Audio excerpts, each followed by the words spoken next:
Bien-aimés dans le Seigneur, bienvenue encore une fois à de plus à suivre notre série de prédications dans Gospel, Paksha et Parole. Aujourd'hui, nous allons vous parler d'une thématique intitulée « Les trois responsabilités du chrétien face à l'agression des frontières du pays ». Les trois responsabilités d'un chrétien congolais face à l'agression des frontières de la République démocratique du Congo. Alléluia. Lisons la parole de Dieu au nom de Jésus-Christ dans Deutéronome 19, verset 14. Lisons au nom de Jésus-Christ. Tu ne reculeras point les bornes de ton prochain, posées par tes ancêtres, dans l'héritage que tu auras au pays dont l'Éternel, ton Dieu, te donne la possession. Alléluia. Et dans Deutéronome 27, 17, il est dit, maudit soit celui qui déplace les bornes de son prochain. Qui déplace les bornes du frontière de son prochain. Il est maudit. Et l'Éternel nous dit à nous tous de ne pas déplacer les bornes de frontières de nos voisins. Alléluia. Et donc, le Congo a à faire face aux voisins qui sont déjà maudits parce que du jour au jour, du jour au lendemain, ils traversent les frontières, ils tuent, ils cherchent à déplacer les bornes de frontières de ce voisin et les sang innocents est déversé. Et face à cela, ils nous attaquent dans l'obscurité. Ils attaquent le Congo en secret. Et la Bible dit encore à ce sujet qu'il est maudit celui qui frappe son voisin en secret. Nous sommes frappés par les forces obscures du mal qui nous brandissent des faux ennemis et eux, ils nous attaquent en secret et nous poignardent au dos. La Bible dit, celui qui frappe son voisin en secret, il est maudit. Alléluia. Mais nous, Congolais, nous avons des responsabilités que nous devons observer pour que la victoire soit acquise à notre faveur. Et les trois responsabilités, nous allons les voir parce que nous ne devons pas rester naïfs. Nous ne devons pas rester là en tant que traités à observer.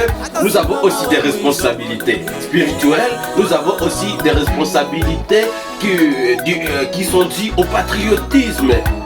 Parce que nous sommes aussi Congolais. Nous faisons partie de ces pays.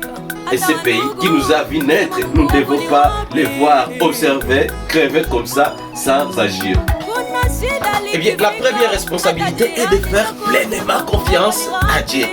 Nous devons nous confier à l'Éternel. Mais est-ce que nous nous confions réellement à l'Éternel lorsque nos jeunes gens se battent avec des gris-gris par-ci par-là? Ils posent leur confiance dans différentes plantes.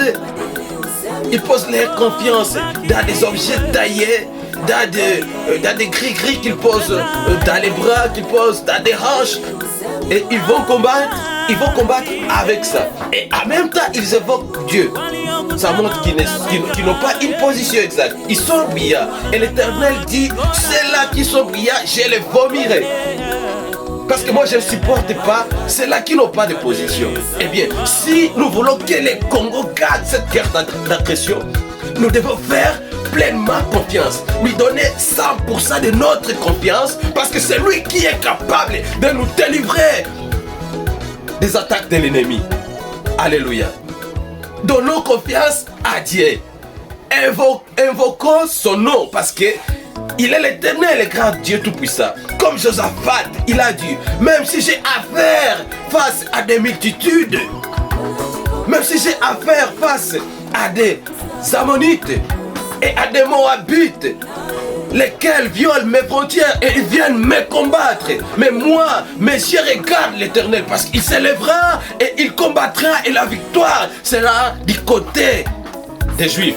De notre part, nous sommes agressés par les multinationales, par des forces internationales, des forces du mal, des forces obscures qui se réunissent avec nos voisins pour nous combattre et mettre notre pays par terre toujours.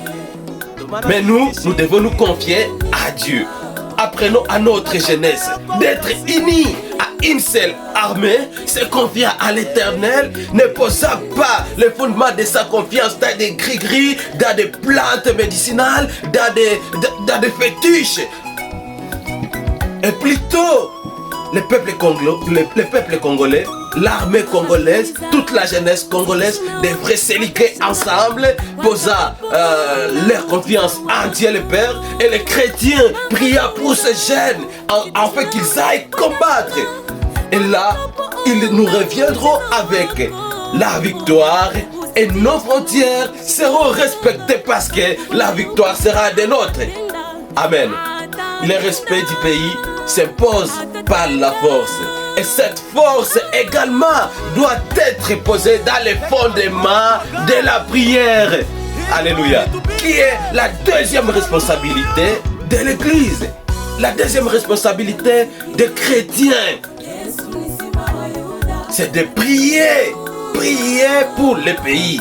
Jeûner pour la cause du pays qui est agressé. Alléluia. Nous devons jeûner, nous devons prier pour que nos jeunes, lorsqu'ils aillent dans les combats, qu'ils aient la victoire qui est acquise à leur faveur parce qu'ils combattent avec un peuple qui est maudit.